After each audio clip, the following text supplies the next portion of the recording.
MyMichelleLive podcast. MyMichelleLive.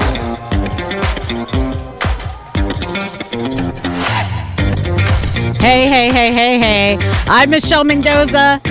Happy to be ending the week with you as we look at what we call a week in review.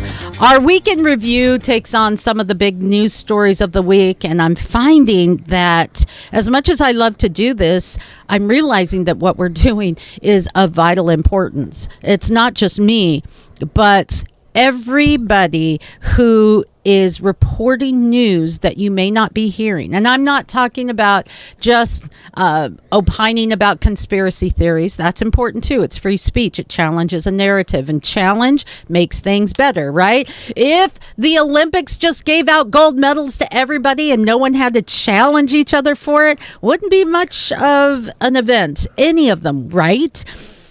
But I am talking about those of us who are reporting things that we dig deep, we're researching, making sure that to the best of our ability that these are confirmed cases and news stories. What the media used to do, we're reporting things that are being canceled in some instances.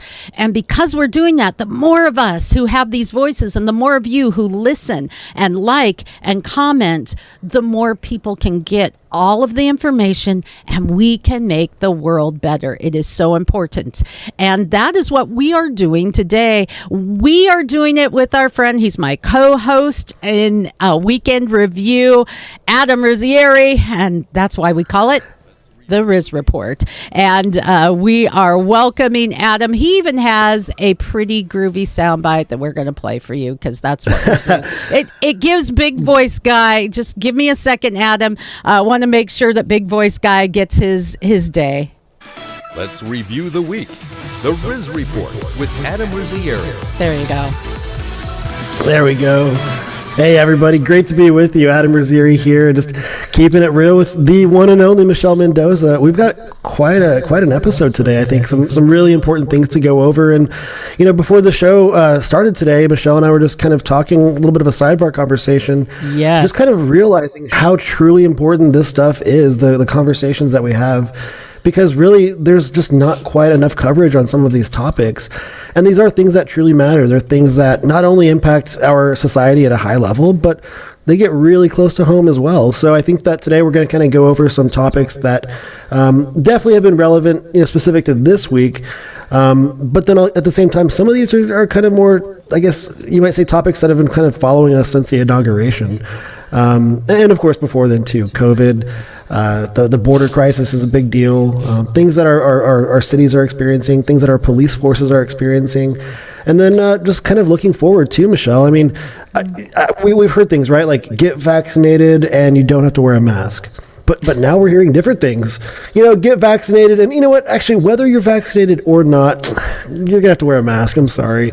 Or even the extreme, right? You can't travel to certain places now without proof of vaccination. I mean, things are getting a little out of hand, Michelle. I'm kind of wondering, how do we sort of digest all this stuff? Where do we start? Well, I want to start basically with the border crisis, and here's why. We're not hearing really much about it. If you're following the media, there's been some good reporting. There's been some unfortunate reporting on sexual abuse in some of the facilities, but we're not really hearing everything that's going on. So maybe we can get just an update. And I live very close to the border. It's just the Canadian border. So that's why I say we're not hearing it. Maybe you're hearing more in the way of border issues in Texas, where you're headquartered. I'm just imagining like a flood of like really comfortable flannel shirts on your side of the border. Like that's you're like, oh my gosh, all this flannel. We're coming to America. Love you, Canada. We are ready for the winter.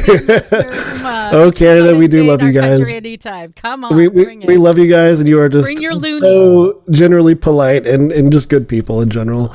We I do have appreciate stories it. about how. Can I just tell you how polite Canada is, Adam? I was up in Toronto for the MLS Cup. My team is the Seattle Sounders. We were playing in the MLS Cup. Our team lost, and I am decked out in colors. Right, you can tell I'm from Seattle. I'm walking the streets, and every 15 steps, some really nice Canadian was coming up and saying, "Oh, I'm so sorry for your loss." Sorry, right? Sorry. Yeah, I'm so sorry for your loss, eh? I hope you enjoy our city and have a good time anyway. And I just wanted to say, could you just leave me the freaking heck alone for a few minutes? I want to not like you. My team lost.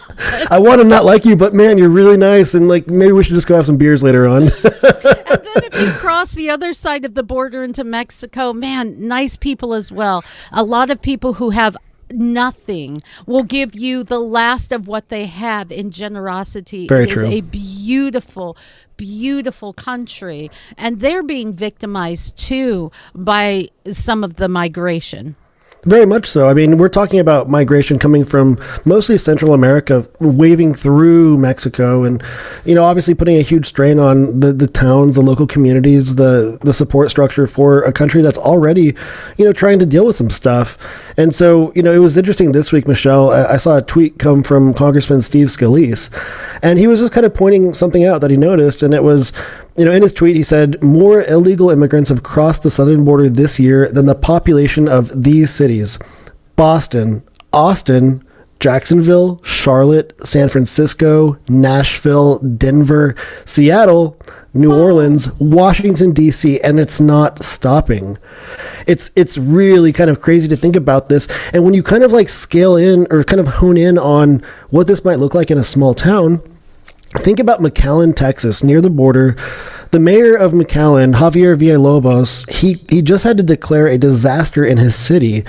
They had about 7,000 migrants released into their city last week, and they're kind of, out of that 7,000 alone, 1,500 of them were COVID positive. On any given day, typically in McAllen, you'll see about 1,800 per day or so, with a COVID rate of about 15%. This is in a city that is really actually quite small, about 142,000 people in McAllen. So if you think about 1,800 migrants coming into that city per day, and then multiply that by 365 days out of the year, you're talking about 657,000 people flooding through a city of 141,000. I mean, it's freaking nuts to really think about just the toll that this takes on a city that doesn't really have a big tax base to support, the kind of public services that you need to, clean up after and take care of all of the people and all of that activity going through just one small town. But, scale back, right? Looking at the big cities in America, man, the Biden border crisis has converged to create, a lot of fuel behind COVID discussions, and then of course also drugs in our country. Okay, let me ask you, why is this the Biden border crisis? Didn't it start before him? Why are we putting it all on his shoulders right now? Yeah, I mean, if you look at data, right, the amount of border crossings in all of 2020 in general, quite low actually. This all started right around the inauguration, like the week of. And so you talk about going from historical lows in border crossings to then almost 200,000 border crossings a month, Michelle. Like, how did that just happen overnight? Like it's almost like a flip was switched, or it's almost like a different president took the throne, took the gavel, and everything changed, right? You saw people coming across the border wearing shirts that said Biden on them. You saw people coming across the border that said, "We're coming because Biden invited us into the country." Yeah. And of course, I had the soundbite. I don't know. I'm not going to dig it out, but he said, I don't know. Maybe they're just coming because I'm a good guy.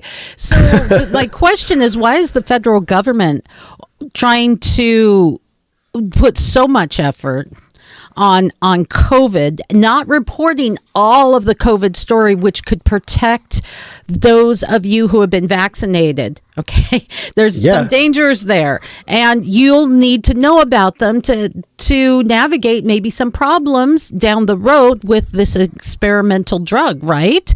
And there's some information that can help you, but we don't want to talk about it because it goes against the narrative.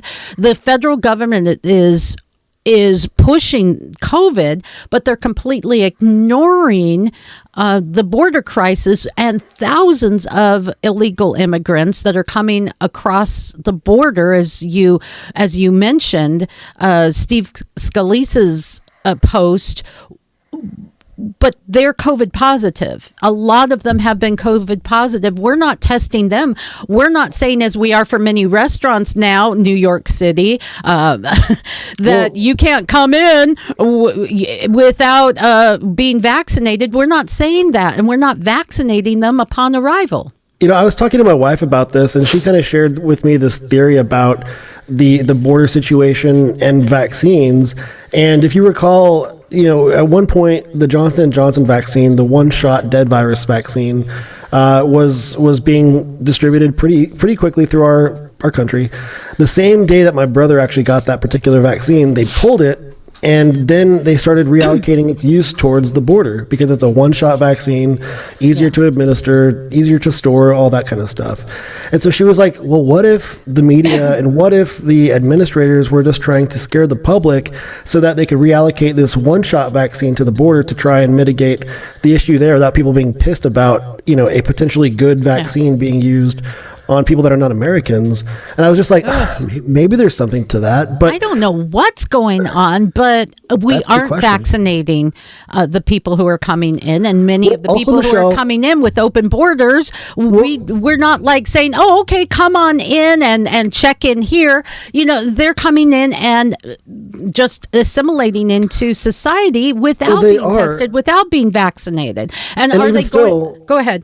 Well, even still, they have lesser quarantine policies, right? Like the standard with COVID early on was, well, if you have COVID, then you have to quarantine for 2 weeks, right? Well, if you cross the border and you have COVID, you have to quarantine for like 10 days. Like, why is there a different standard? Oh, it's because it's really hard for for HHS to house and feed and take care of almost 200,000 people per month, incremental.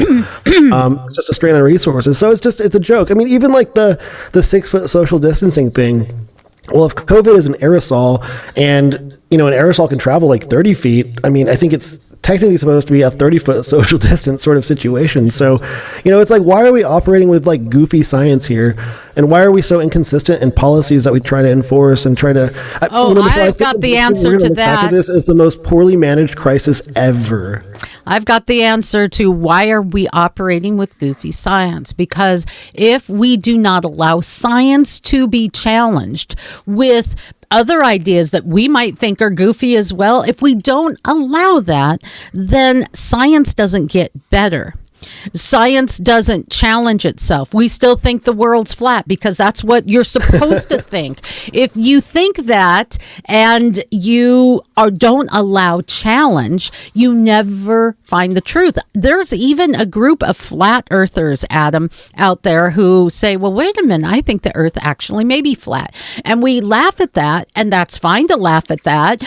But welcome it to the discussion, because if you do, truth will always win out. And I've said this again and again. If you're new to My Michelle Live, you'll hear it now and you'll hear it in the future. Even God doesn't say, you shall not challenge me, you shall not question me. He says, come, let us reason together, test me, try me, prove me.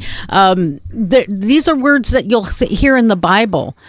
Because if God says, go ahead, search it out, he's not afraid, why should we be? Well, if you walk in truth, you have nothing to fear, right? I mean, God ain't scared. It's no problem. You're right on. And so I think a lot of this is just, those in power trying to use fear to control us. That's really what it is. Especially now, recognizing how the White House is trying to ramp up ridiculous COVID restrictions, these discussions of lockdown policies, in-person education. It's funny because they basically tell you what's about to happen by saying, we're not considering doing this. The Mayor de Bozo in New York, right? Bill de Blasio I think it was last week, he was saying, New York is not currently considering lockdowns or mandates or vaccine proof of vaccination, right? Well, here we are now. We see New York City where you cannot go into indoor spaces without proof of vaccination. You can't go into restaurants. You can't go into gymnasiums. Can't go into venues. You can't really do much without proof of vaccination. President Biden, federal workers cannot travel for work without proof of vaccination. If you are not vaccinated, you must submit to 2 COVID tests a week. You have to wear a mask all the time. And, you know, you have to like name your next unborn child after President Biden as well. It's just like, where does it end? It's a really, don't it's a power joke tactic. about that. We don't know what's next. It's like little baby Joe. Yeah, Isn't she pretty? It's happening all over California, here in Seattle. They just listed over 100 restaurants where your kind is not welcomed here. I want to linger on that for just a moment and think about, how do you think it developed where we hated people because of the color of their skin, where people who were black in the United States of America were not allowed to use the same water fountains, had to go to the back of the bus, were not allowed in restaurants or bars? How do you think that happened? If you look at that and say, that is freaking reprehensible, think about how it happened. Somewhere along the lines, people were saying, well, that's just science. You know, if you think of Darwinian evolution, there are some people who are less evolved than others, right? They used fake science, flawed science. And people said, well, maybe this is just a good idea. You know, and they bought into it without allowing it to be questioned. I put a post on Facebook on a page that talks about the cancel culture. And it was from my city. The news story I just gave to you, over 100 restaurants and bars not allowing people who are vaccinated. I said, is vaccination the new racism? Is our cancel culture causing us to hate on a people group? And a woman commented and said, no, this is just science, health, and common sense. And I said, science, health, yes, but only part of the science, part of the health. And so not common sense. If you are not listening to all of the science, if you're not allowing your science to be challenged, then honey, you are not making these vaccine manufacturers be responsible. You are not going to get better vaccines. If we say there's some problems, you're not going to know what's really happening. In order to propel ourselves as a society, we stay stuck in the dark ages thinking the earth is flat. Her response, you're going to love her response. Well, it's just a good idea. Again, I had to respond. I have a hard time shutting up. I know. I said, okay, good for me, but not for thee. When it's my idea and I shut everybody out, it's not cancel culture. It's when you do it that it's cancel culture. That's what the problem is. And it's the problem that we are allowing ourselves to not have this conversation. I think if that conversation happened in Texas and, you know, Michelle's talking to that person, I think a text would have been like, you know, honey, bless your heart. But by saying bless your heart, she's really saying effing You're moron. an idiot. What the heck? I know. How do y'all get away with that? But, you know, my family's from the South. And my mom would do that all the time. Oh, yeah. Bless your heart. Or you could say something horrible. You are the ugliest, most horrific person I've ever met in the world. Bless your heart. And then it's okay. Y'all get away with it. It's almost like, with all due respect, and then like insult. Yeah. Insert insult here. Yeah, it's true. If I'm being honest, like, well, were you not going to be honest? It's just like, it's so good. You know, Michelle, it's interesting though. The whole concept of, it's just a good idea. You know, Congressman Massey was talking about the data, right? The science. And the CDC and all of these people keep pointing to basically unpublished data, right? They're trying to cite data that's not actually publicly available or that hasn't necessarily been peer reviewed. And in the scientific community, a peer review is an opportunity to accept scrutiny, to live in truth, and then to have other scientists who are credible and qualified to ask really hard questions to say whether or not your research, holds water. And so to see all these people sort of saying, oh, it's the science. Well, no, it's not, because it's not published, first of all. And when it is published, it needs to be peer reviewed and scrutinized. And then that's when you have to be allowed to ask questions. But I think, Michelle, we were talking about different therapies and different ways of combating COVID. You have really credible people being shut down. You have doctors, Dr. Robert Malone. There's also Professor Satoshi Omura, who won a Nobel Prize at one point. It sounds like credibility to me. Basically, this person won a Nobel Prize for work on a drug called ivermectin. And, so we have very credible people who are saying, hey, you know what? I have a good idea. We should at least hash this out and see how let me play a soundbite on that, because I don't want to just give our thoughts and our opinions. I want to give some of these news stories. This is Dr. Pierre Corey before a Senate he's giving a Senate testimony on ivermectin and prophylaxis. The reason this is important is you're listening, is that in order to have these emergency use acts for what they're calling vaccines, they have to not have any protocol or treatment. There has to be no known treatment for a disease. This is what Dr. Pierre Corey had to say. Take a listen. Brandy Parker McFadden sits in her Vanderbilt hospital bed. No, that's the wrong one. Sorry about that. Brandy Parker McFadden sits in her Vanderbilt hospital bed. We're going to get there. To stand. Well, I'll see if I can find it. But he says that these drugs are indeed rare. The mother of 3 received her second Pfizer COVID shot. I love technology. Hours later, it's an just unusual going to go ahead and sensation keep started playing in her for the legs. rest of my life here. Let's pause it there. Sorry about that.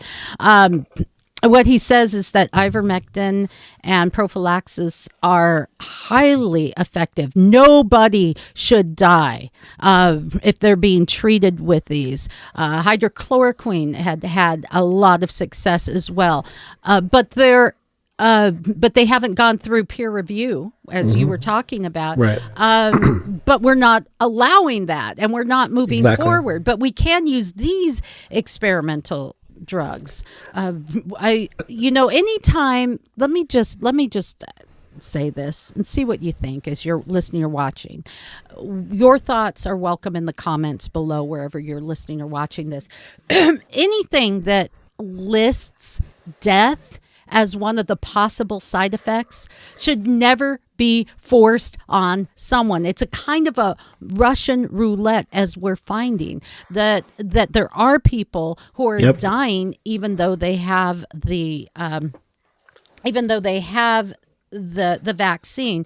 But we're also seeing, Adam, let's take a moment to talk about some of the problems that people are experiencing with the vaccine, because the government's numbers are saying it's 50% of America. It's just not enough, right? So 50% of Americans aren't vaccinated, which means if you're shutting down restaurants voluntarily, you may have just lost 50% of your patrons. Think about that for a moment. Nonetheless, 50% of you who have the vaccine, are you taking care of yourself? Are you protected? Here's something that's happening, Adam, that they're finding, that those who have the vaccine, the mRNA in particular, it is causing microclotting. Now, those big clots that you've heard about, very rare. Yes, they are. Although we should know about it, because, that's a chance you take. The microclots, though, are happening in the majority, likely around 60, rough figure, 60%. Wow. Those microclots are a problem. And what's happening is that as we shoot trillions of these spike protein things into our bodies. They are breaking the blood-brain barrier. And so it could be causing permanent damage. A lot of people experiencing that fog. The clotting happens. Our small arteries is where it goes, and it becomes spike protein factories that never shut off, just go into crazy production. So your body starts fighting against itself. And we're seeing problems with the hearts. It's predicted that some people are going to be experiencing heart attacks, heart problems in the next 3 to 5 years. I want to play Dr. Hotze talking about the study that he's doing. D-dimer is a blood test that will show up a recent clot. It won't show up an old clot, it shows up a new clot. And it doesn't tell you where the clot is, it just tells you that the clotting mechanism has been activated. So I have now been recruiting patients from my practice, people that have come into my office and others that have heard me speak about this, and have asked people to do this D-dimer within 1 week of their COVID shot. And so far, and this study is ongoing, these are preliminary results, so far I've got 62% positive elevated D-dimer, which means that the blood clots are not rare. That's what the so-called experts keep telling us. The clots are rare, the big ones are rare, but the small ones are clearly happening in the majority of people, 62%. Yeah, I'd like to ask him if those D-dimers are not showing, do they not show up later? Does your body correct it?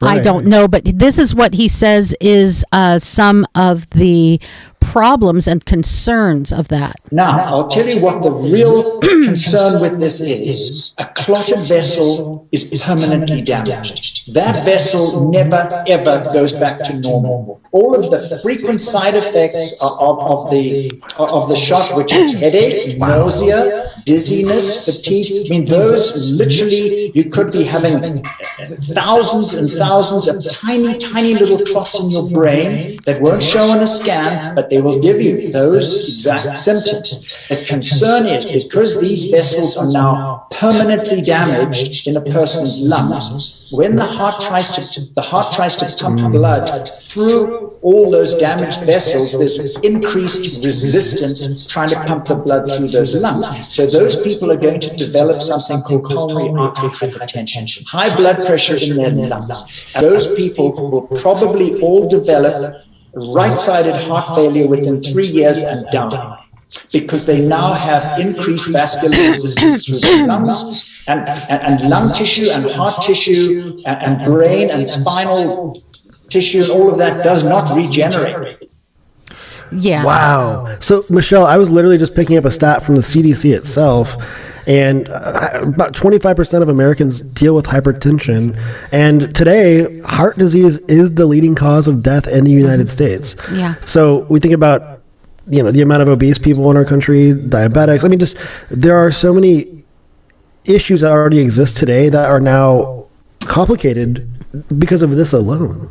Yeah, and if we're going to start seeing this more and more, look, I want to get this out there, not just to say, why aren't we talking about it, but to protect those who have been vaccinated. There are some things that you can do that some doctors are recommending. Some of the properties that you see that are in red wine, in pineapple, have a great effect on some of these microclots. From what I understand, I'm not a doctor, but I want to make that information known because you're not hearing the whole story. So while we are saying that your kind is not welcome here, here's something else I want your thoughts on, Adam.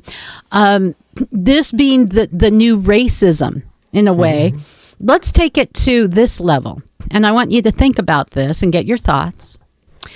One of the biggest people groups in America that doesn't have the vaccine, we've said, is Black Americans. Black Americans aren't getting the vaccine. So when you're in this age where everything is racist, tell me why that's not racist. Your kind is not welcome here.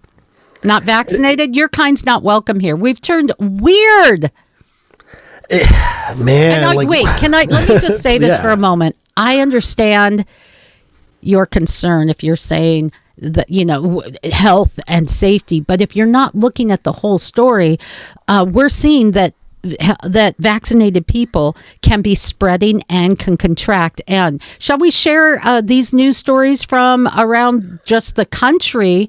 Massachusetts, I'm going to share this article and you'll be able to see it as you're watching. The CDC is reporting this, Adam. 74% of people infected in Massachusetts with COVID-19 outbreak were vaccinated. 74%, and one more, and I'd like to get your thoughts.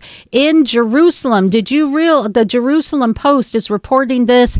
You can find it everywhere. Israel is banning, now think about this, while we're banning unvaccinated, Israel is banning the vaccinated. They are one of the most aggressively vaccinated countries in the world. 90% of their adult population are vaccinated, and they are having a huge outbreak. They're closing their borders to the vaccinated because 80% of the people in the hospital with COVID-19 are vaccinated. Adam.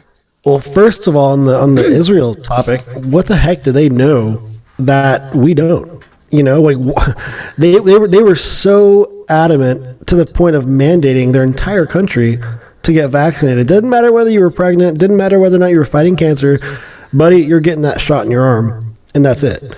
And so now this is just a 180, and I would expect a 180 from, most any policy coming out of the White House today. But, Israel's a little bit more consistent when it comes to their policies. So to hear this, it makes me wonder, okay, well, what the heck do they know that we don't know?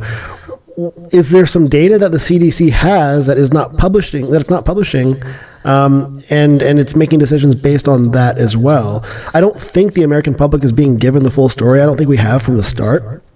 And, because of the political context of everything that we're experiencing, a lot of those in the Black community that you were kind of talking about, Michelle, in a lot of cases, we're talking about more conservative, religious people here. A lot of great people that, I think you might be able to point to as the champions of the civil rights movement. We're talking about, more of the Southern Baptists, the Southern Protestant Christians. And these are people that don't have a lot of trust for what's being told to the American public, and rightfully so. Science isn't science anymore, and the news is all sensational, and it's all designed to scare you or to get a click to an advertisement. And it's just junk, and people are tired of it. People just want the truth, and can you blame them? So to now kind of create this environment where if you are someone who rightfully doesn't trust some of the news that we've been given or told, and rightfully doesn't trust this new definition of science, now you're being pushed to this class of people that says, well, either you show me your vaccine passport, your proof of vaccination, or you don't get to exist with the rest of society. And I think it's just total garbage, Michelle. I think on one side of the fence, specific to the 180 from Israel, where's the data? What's going on there? I think we should definitely dig into that. And specific to what's going on in our country with New York City now saying, to enter indoor spaces, you have to show your proof of vaccination, knowing that that's going to alienate a lot of people who are in the Black community specifically. Yeah, I mean, it's like the Democrats have created a problem for themselves by not really living by values or science at this point. We're in a very disturbing place, and we're not listening to all of the concerns. If we were listening to all of the concerns, we could hold the vaccine producers accountable and say, make them better. If we do not talk about it, we will not make them better. And we are all the poorer for it. I played the soundbite in Wednesday's broadcast of Candace Owens giving us some food for thought. If you have to be coerced, if you have to be forced, if you have to be manhandled and bribed, is it really in your best interest? And it's just some food for thought. Take a listen. If you have to be persuaded, reminded, pressured, lied to, incentivized, coerced, bullied, socially shamed, guilt-tripped, threatened, paid, punished, and criminalized. If all of this is considered necessary to gain your compliance, you can be absolutely certain that what is being promoted is not in your best interest. Just some food for thought. And we're seeing that resources, police resources all over the world are being employed to make sure everybody's complying to lockdown. Now, we're not talking about the zompocalypse here. We're not talking about something that is at the danger level of of what we saw with Ebola and the like. Exactly. We're seeing basically the same numbers as the flu, which, by the way, has gone the way of the dinosaur. There is no more flu. Why is that? You might take into consideration and do your own research on this. Don't just take my word for it. Be willing to listen. God bless you. That's great. But do your own research. One of the testing modes is being tossed out as of December 31st of this year because they're finding it gives too many false positives, because it takes everything, any kind of symptom that you might have that is COVID-esque, and it's calling it COVID. So we could really be a may not know cucumber. the numbers. You could be a cucumber or a donkey and take that test, and it's going to say you have COVID. That's just it's really crazy.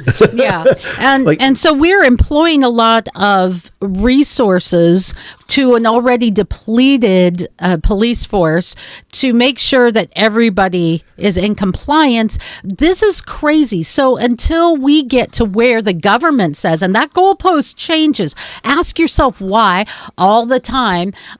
If we comply enough, then we can have our freedoms back, as if they're the ones who get to control our freedoms. That's not how a free society works. Well, it's like the New York City vaccine or proof of vaccination situation. If you want to enter indoor spaces, you got to prove that you've been vaccinated. If Black Lives Matter, right? Well, if you're black and unvaccinated, we don't care. Is kind of what they're saying. The hypocrisy from the unscientific, illogical left is beyond me. And we just saw a strong example of this coming from squad member Congresswoman Cori Bush.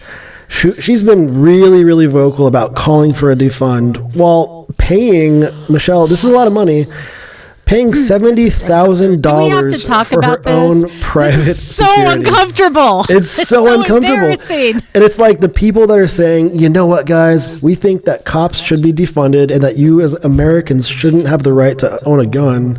But I can have a private security team of 20 around me because, well, I'm special. It's ridiculous. So I got to say, my Hypocrite of the Week award, and I just made this up, right? My Hypocrite of the Week award is going to have to go to Cori Bush for literally constantly crying to defund the police, and now kind of looking to really what has happened kind of at a high level across our country. Different mayors of different large cities, they've all been crying to defund the police, and I'm going to kind of go through a couple here. But before I leave the Cori Bush topic, I do want to point to, I think, something that was potentially maybe inspiring. I don't know, but definitely something positive here from a minister in Boston. Kind of going back to Massachusetts here, Michelle, but this gentleman, Reverend Eugene Rivers III, was slamming Cori Bush's comments about defunding the police, despite her $70,000 private security force. And he was kind of pointing out the fact that, you know what, the poorest black neighborhoods in Boston are actually doing pretty well. And in fact, by improving the tools and resources that the police have, and then following this model that is a combination of faith-based organizations and law enforcement partnerships, you're actually able to create some real good in areas that otherwise, if you look at like places like Chicago, the rough parts of New York, other big cities in our country that don't have these faith-based organizations partnering with the police, I mean, Boston is doing it right now. And so, I think back to what David Brown was trying to do when he was here in Dallas, and now he's in Chicago, and God bless him. Good luck, man. I feel for him just for what he's dealing with. But this idea of, you don't have a police force to run around carrying guns. You have a police force that's there to really create a relationship with the community that they care about and that they serve.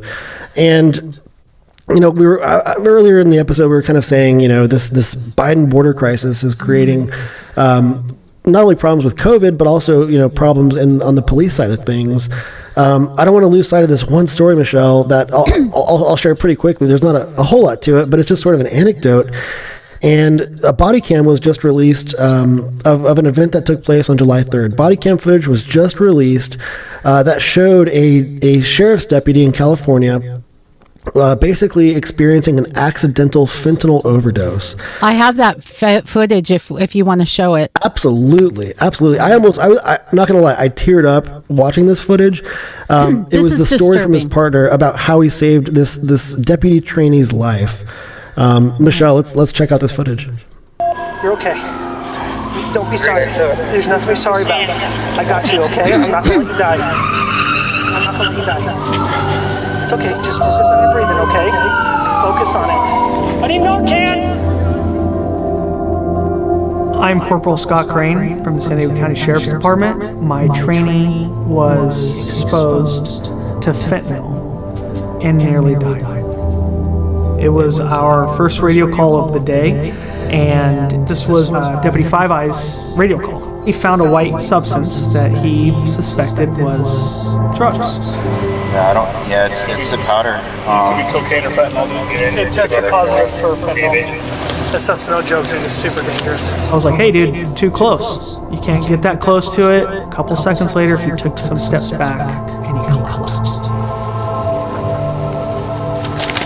I ran over to him, and I grabbed him, and he was ODing. And I went to my trunk, grabbed the Narcan, came down to him, grabbed him, and I did one nasal spray in one nostril, opened the other one, another nasal spray in the other one. I remember just not feeling right, and then I fall back. And I don't remember anything after that. Just breathe, buddy. Trying to get him to focus on just breathing, and because, that fentanyl, you can't breathe. It was in an instant. It's as though my lungs just locked up. I couldn't breathe. I was trying to gasp for breath, but I couldn't breathe at all. Bye-bye, you okay? Talk to me. Oh, no. Don't be sorry. You're okay. Don't be sorry. There's nothing to be sorry about. I got you, okay? I'm not going to let you die. I'm not going to let you die. I need Narcan! I got you. I'm trying to not let him go. I wanted him to know he wasn't alone. It's an invisible killer. He would have died in that parking lot if he was alone. Fire department got there, put him on the gurney, his eyes rolled back in his head, and he started to OD again. And he was ODing the whole way to the hospital. I don't think people realize the severity of just how deadly it really is. I'm Deputy David Five-Eye, and I almost died of a fentanyl overdose. Wow, Adam, that is absolutely. Isn't that crazy? I don't have words. I don't have. Fentanyl is 50 times more powerful than heroin. This guy, this deputy trainee overdosed 3 times on his way to the hospital. This guy was literally in proximity of a vehicle from an arrest suspect. He was in proximity of the back of a vehicle, maybe a foot from the gate of the small SUV. And just by being there, the microscopic amounts of fentanyl in the air literally caused him to collapse and immediately start overdosing. If that guy was by himself, he would have been dead for sure.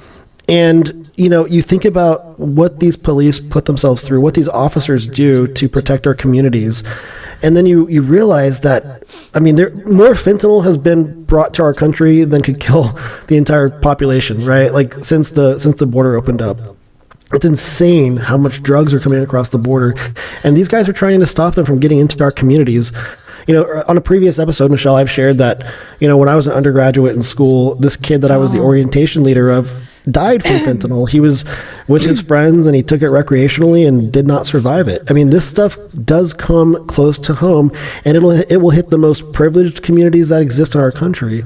Whether you come from, a place with like where you're lucky to have sheets, or a place where you have Egyptian cotton with like this 100,000 thread count, right? Like whether you live in luxury or not, fentanyl is a drug that will get your community. And so to see what this deputy trainee was kind of dealing with, it's really hard not to at least shed a tear or two. I know I did when I first watched this. I shared it with my wife as well. And I think about the hypocrisy of our politicians who are sitting here saying, guys, defund the police, take away their resources, take away their training, take away their ability to do their job in a safe way, take away their ability to go home safely at night. And let me just say that there's a mindset out there that says it's not about less officers, it's about reallocating those funds to better help the community. Okay. Right. That's what I was saying. Bring those challenges to a narrative so that we can talk it through. So what is happening?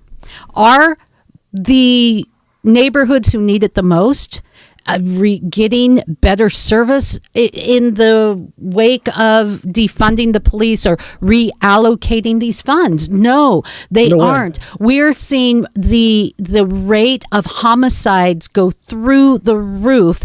And it's happening more frequently in the least advantaged neighborhoods. There are literally, Michelle, as well. Well, there are literally no police zones in parts of Chicago where if there's a shooting, like the police aren't coming. They're gonna show up hours later to collect the bodies and cart them off. But if there's an issue, whatever it might be, the police are just not there.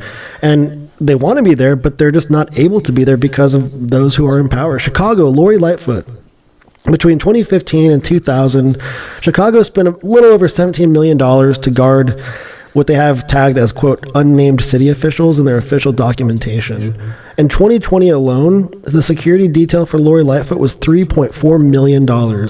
Look at the year before that, 2019, $2.8 million spent on her protection. So despite her saying defund the police, let's also cut 400 police from the city of Chicago, she then raises her private security budget from $2.8 million in 19 to $3.4 million spent on her in 2020. I think at one point in her neighborhood, she had her street blocked off so that protesters could not approach her residence.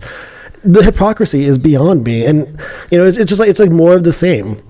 San Francisco right now, London Breed, the mayor, London Breed, not quite as bad, but a lot of their commitments to divest 120 million haven't played out yet. But the mayor spent 100,000 more on security in 2020 than the year before. New York City is where you see shocking numbers, cutting $1 billion from a $6 billion police budget. One of the most iconic cities in our country. We're talking about cutting $1 billion from that police budget. I mean, like, did we forget about 9/11? Did we forget about just if see something, say something? Why does Mayor DeBozo have a private security detail for his wife and son? Is it because they need it? Well, if so, why do they need that private security detail? And why do we not get that kind of protection? That's the crazy thing to me, the hypocrisy that you were talking about, Representative Cori Bush. And she was saying, well, I have such important work to do, and I need that. There's been threats to me, and I have important work to do. So once again, like we saw with the lockdowns, the government is the ones who decide who is essential, who is not, who's important, who is not, who gets protection, who is expendable. These are things that we should be thinking about. Doesn't that make you uncomfortable? Or do you think I'm crazy? Go ahead, comments below. Please do. Just saying. Well, I know when my younger sister was living in Brooklyn, she didn't have a private security detail. And whenever she had issues, she had to handle them herself and wait for the proper authorities to get there. But it wasn't like she had, security on demand. It's like, oh, let me just hit the speed dial real fast and they know my name.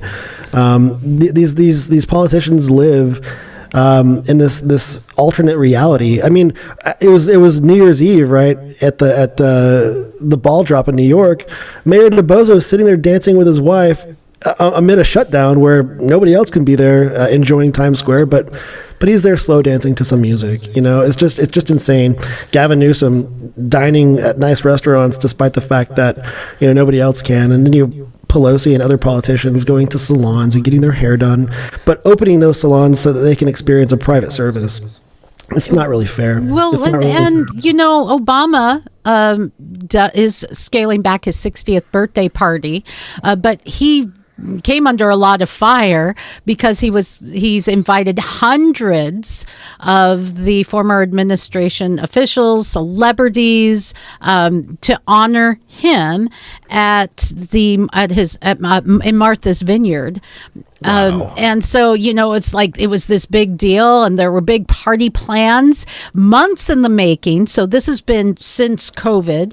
Many invitees had already arrived in Martha's Vineyard, and then Barack Obama belatedly announced that he was canceling his 60th birthday bash that was scheduled for Saturday due to the Delta virus. So I'm going to say, he's like, my PR team said. Maybe, but I'm going to say good for him. Yeah. I'm sure he didn't want to fall under condemnation. He thought twice about it, and he could have very easily just said, I'm going to do what I want to do. He's not president anymore. It's true. You can put him under criticism for even planning it and waiting until the last minute to say, okay, maybe this isn't a good idea. But at least I want to give kudos to Barack Obama for canceling it. Just like you said, there's a lot of hypocrisy. And There so is. good for you for not giving in. In the end, he did a consistent thing, we'll say.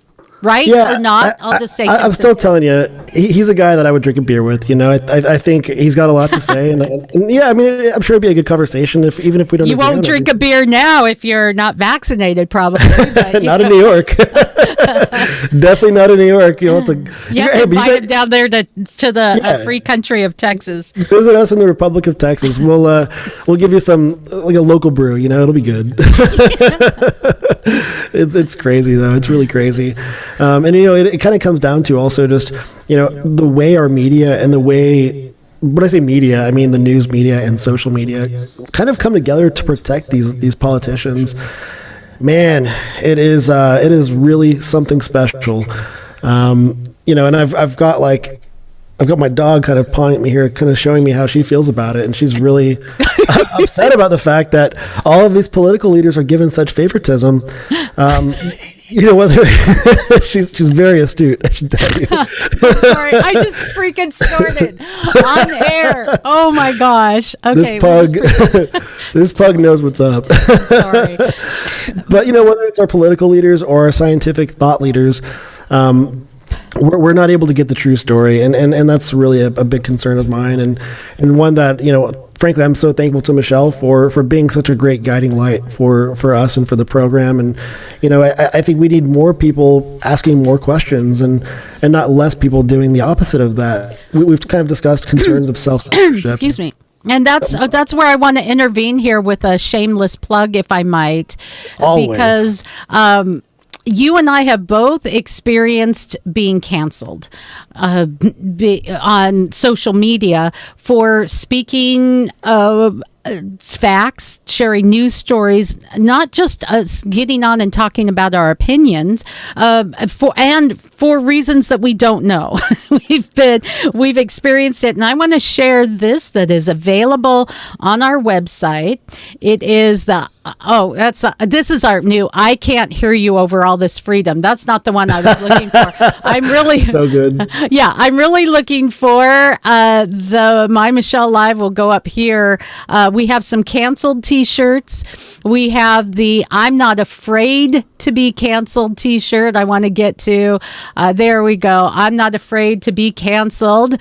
That is available. It's $15. Not afraid to be canceled. So you may want to pick yours up and just let people know the reason we want these things. We want to sport these things, or the canceled t-shirt, Adam, is because we want to let people know that there are people who are willing to speak up with their opinion and and facts that can contribute to the national narrative, even if it risks being canceled. And I think it was Jennifer Aniston is now the next big star who said, "Hey, I've told people and unfriended people who aren't vaccinated, that bragging about your so if they can brag about your their canceling, we can say, hey, you're not going to intimidate me from talking. We can have, there's great people who are vaccinated and think differently on political issues than me, that we talk about it. And then we have a beer. That's what freedom looks like, not canceling. So it's happening on social media. Again, there's a news story. There is, yeah. So Wired magazine just kind of published this topic, right? This conversation about this decision that Facebook made to disable the accounts of researchers at New York University who were literally doing something that I think we would all like to see the results of. They were investigating how the company does political ad targeting, claiming that their investigation violated users' privacy. But as this report kind of noted, the researchers didn't actually violate users' privacy, not according to the consent decree set forth by the FTC in 2019. Which is actually what Facebook was kind of pointing to as the reason for terminating these accounts. These researchers were actually getting consent from internet users who use the Firefox browser, and they were basically saying, hey, can we have you install this plugin? And this plugin will basically monitor how you interact with the web, and it'll measure and kind of record which types of political advertising you get when you use Facebook. So internet users that were interested in this particular study would consent to this research team sort of understanding how their online behavior kind of translates into the actual political advertising they see through Facebook, right? Well, Facebook was saying, well, actually, you can't do that because it violates the user's privacy. They were citing basically this FTC decision that was made after they had the whole Cambridge Analytica smackdown, really. And they were trying to say, well, because of this FTC decision, we can't let you do that. But the reality is there's actually there's no commonality. There's nothing in common between what Facebook experienced with the Cambridge Analytica scandal and basically what came from that and how that impacts the researchers' ability to do what they're doing, which is just try to understand user activity and how Facebook decides to serve which type of ads to these people, right? And so the result from all of this basically was kind of a punitive one, where Facebook decided to ban the personal Facebook accounts of these NYU researchers, PhD students, mind you, banned the personal Facebook accounts of these students who were quite literally trying to help the public understand how Facebook decides to run its political advertising. I think the reason why Facebook did this, and this might be a conspiracy theory of my own, but I think there might be something to it here. It's because Facebook was afraid of what this research team was going to discover. So when you are an advertiser and when you're trying to be on social media and you're trying to get more customers, you put a little bit of money behind an ad campaign and let it run. The campaign will target your ads with people who are most likely to people customer profile, right? So am I going after people in Texas? Okay, cool. Am I going after business owners in Texas? Okay, got that. What's their age group? What are their interests? Things like that, right? I think Facebook was concerned about the fact that as it pertains to political advertising, there's a human element in there, sort of a different way of managing ad targeting, where Facebook's team can basically pick and choose which ads they want to see run, which people they want to see impacted by that kind of advertising. And the reality is when you're advertising for business, the AI does most of the work. When you're advertising with a political intent behind it, there's a human review there that Facebook doesn't want you to know about. But they'll still take your money. Oh, they will definitely take your money. Well, they'll take your money for sure, but they might not let your ad fly, right? Yeah. They might just serve your ad to people that already agree with you. And if you're trying to advertise to people that already agree with you, what are you going to gain, right? They're not letting you target people that you're trying to influence or people that you're trying to open the minds of. And so the fact that Facebook's team is able to make some of these decisions, knowing that they make these decisions with be it an implicit or an explicit political bias. There's not a whole lot of objectivity into their decision making, right? You hear a lot of concerns, right? Oh, it seems like a lot of conservative accounts or libertarian accounts are being banned or censored from Facebook. Yeah, that's true. It's because they're letting a lot of the far left content fly, and they're not letting a whole lot of the center or the center right content do the same, and that's just not fair. Well, it's not only not fair, but when someone is going and researching it without political intent, and someone says, I want to see what's going on behind closed doors here, and someone says, nope, you don't get to do that.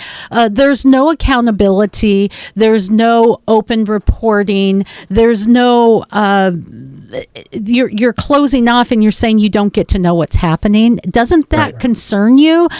We're seeing that partnered with the cancel culture, the canceling of information, the canceling of ideas that you don't get to say. Nobel Prize winners, Michelle, Nobel Prize winners. And this is something to think about because we can learn from history. It's happened before. Listen.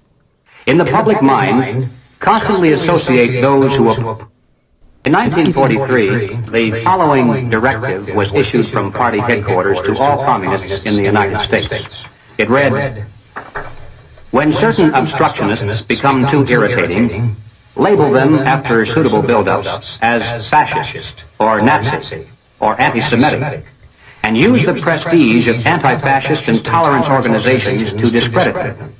In the public mind, constantly associate those who oppose us with those names which already have a bad smell.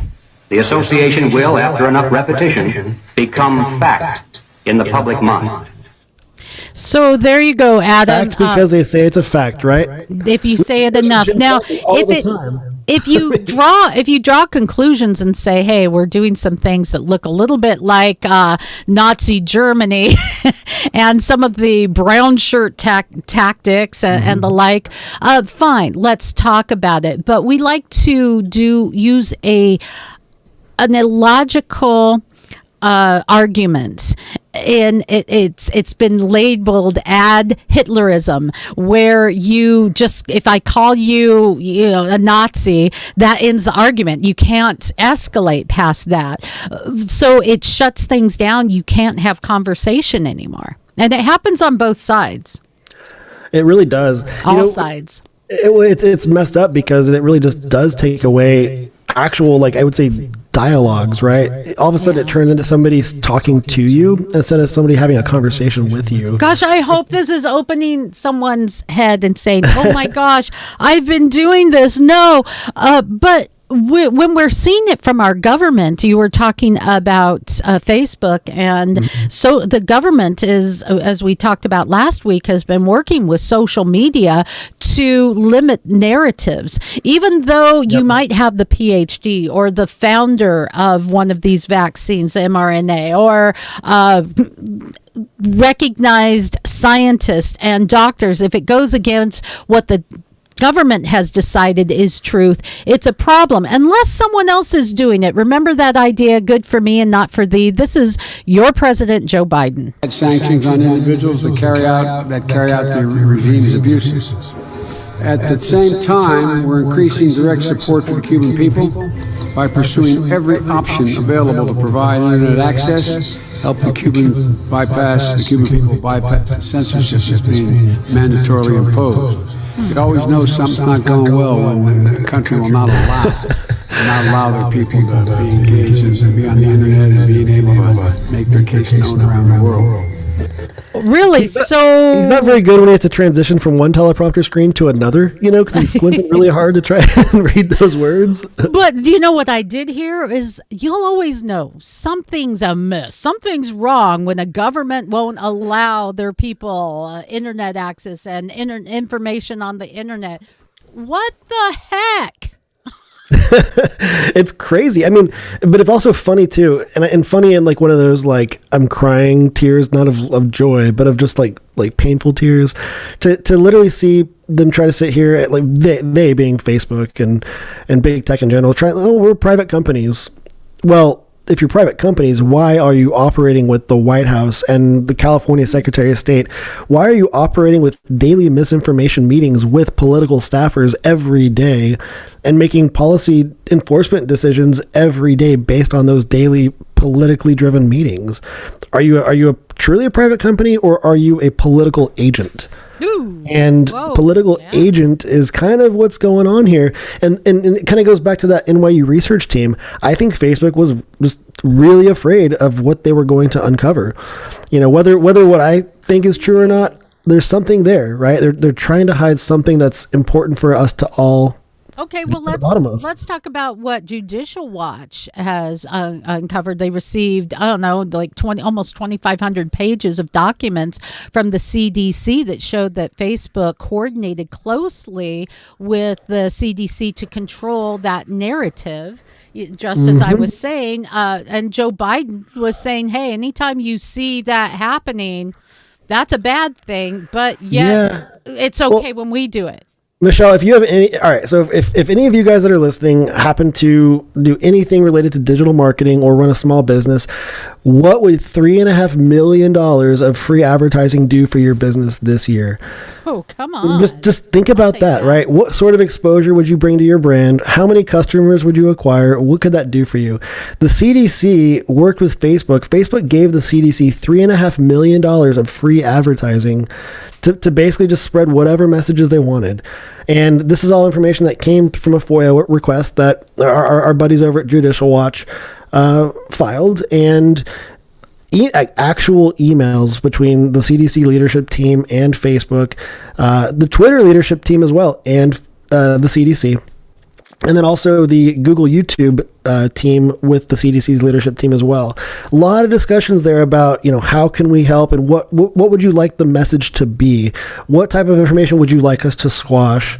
They're basically carrying the flag, and they're kind of saying, okay, well, there are some industry experts out there that are saying X, Y, Z. Do we let that fly or not? And in a lot of cases, we saw industry experts being deplatformed and censored.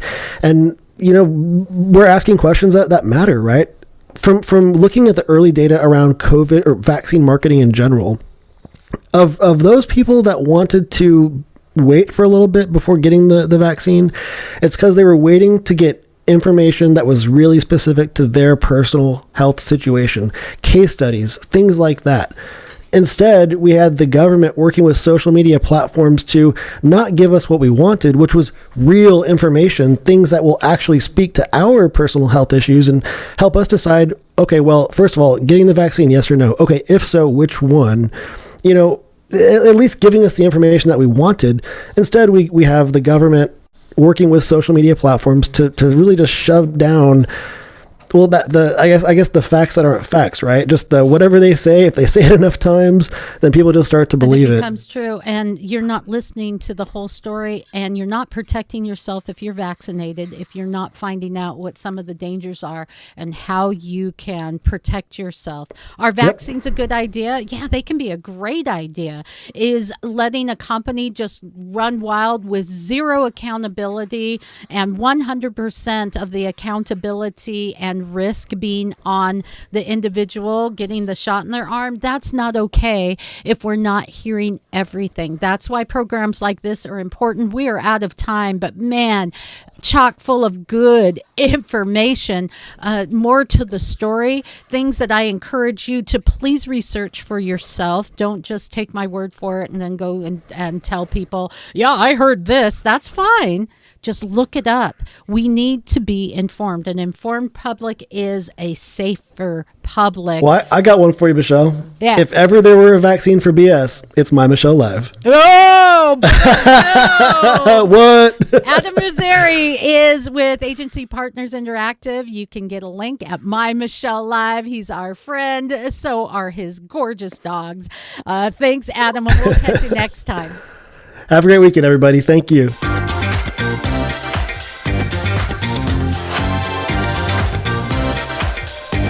For more fun, go to MyMichelleLive.com.